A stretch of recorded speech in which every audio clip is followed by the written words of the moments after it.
Now in this question we have to print this following pattern, that is 3 in first line, there is 1 3, in second line there is 2 4s, in third line there are 3 5s, and so on. So there are two input values given. One is the 3, that is the start value.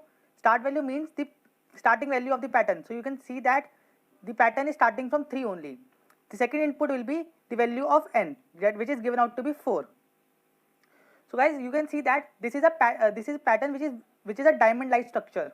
So whenever this type of question comes to you, that is it is a diamond like structure, what you should do, you should try to divide this pattern into two parts. One is the upper half and another one is the lower half. So you can see that in the upper half there are 4 rows. In upper half there are 4 rows, and in lower half there are 3 rows. So the value of n is also 4. So upper half, the number of rows the upper half will contain will be equal to 4, that is will be equal to n, and in this question the number of rows which the lower half will contain will be n minus 1, that is 3 only. So I am talking about this particular question, not overall. So in this question upper half will contain n rows, and in lower half will contain n minus 1 rows. So now let's write the code of this question. So again we are given the helper function in which there are two parameters, that is int start value, that is the value from which our pattern will be starting, and int n, that is the number of rows in the upper half. So first of all what we'll do, we will take a variable known as int I, we will initialize it with 1. It will tell us that how many elements must be printed in a particular row. So you can see that in the second row there are 2 elements printed, in the third row there are 3 elements printed, so in the fourth row there are 4 elements printed.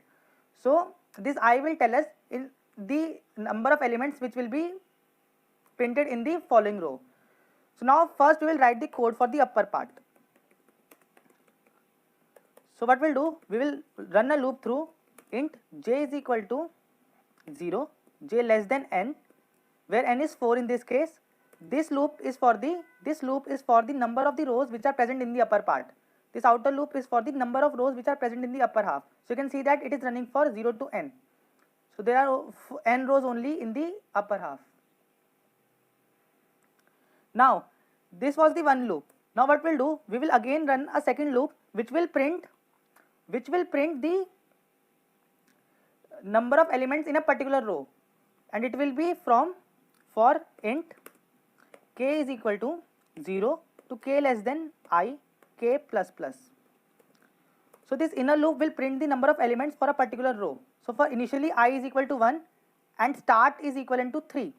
So therefore initially at this row only one element will be printed, because this inner loop will run only for one iteration. So what we'll do, we will simply do cout our start value. So we will do cout our start value, and for this loop will be printing the number of elements in a particular row, and after this loop is over we have to start printing the elements from the next row. So when this loop will be over, what we will do, we will simply do cout endl, and another step what we will do, see our start was initially 3 and it was the first value to be printed in the pattern, but when we will go to next line our value will get incremented. So after 3 it becomes 4. So what we'll do, we will do our start plus plus.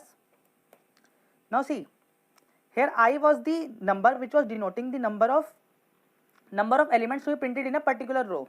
So we have updated our start, we have performed the endl operation. Now we have to update the number of elements to be printed in that particular row. So what we'll do, we will again do simply I plus plus.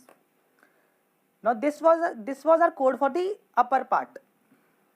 Now we have to write for the lower part. So first let's run the code for the upper part. What we'll get, so our input will be, our start value will be 3 and our number of rows, that is n value, will be 4. So now let's just run it.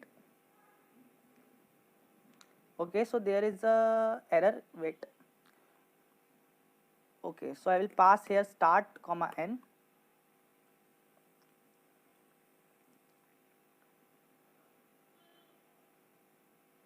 So you can see that our upper half is printed very perfectly, that is 3, 4 4 5 5 5 6 6 6. Now it's time to write the code for the lower part. So what we'll do again for lower part, see, once our this loop will be over, that is our once our full upper loop will be over, we have incremented start many times, that is n times we are incremented start. So when this loop will be over, when the control will move from this row to this row, from this row to this row, then our start will be equal to 7 because we were incrementing it. But now we can see that the lower half values are starting with 5 and I value has been starting with 3 only.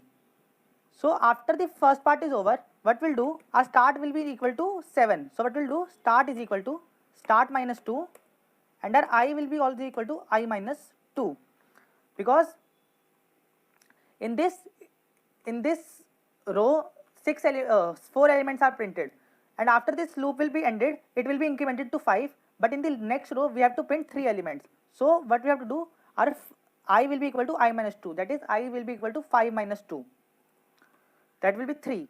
Now again we will perform the same task, that is j is equal to 0, j less than n minus 1, because the lower half contains n minus 1 rows, j plus plus.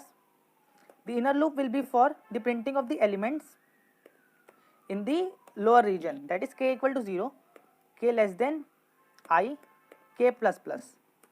Now see, our k value is our I value will be 3 at this point. Now see out our start value, and our start value will be 5, 7 minus 2 will be 5. So after this again we have to perform see out and L. Now see, in lower half what we are doing, here we are printing 5 and in next row we are printing 4. So what we are doing, we are basically doing our start minus minus, and again for the value of I, here the 3 elements are printed and here the 2 elements are printed. So our I value will also be decremented, that is I minus minus. So now let's just run the code for this part also, that is both the parts are over now, upper half and lower half. For int, for int k is equal to 0. Now let's run it. So you can see that our code is running successfully, that is 3 4 4 5 5 5 6 6.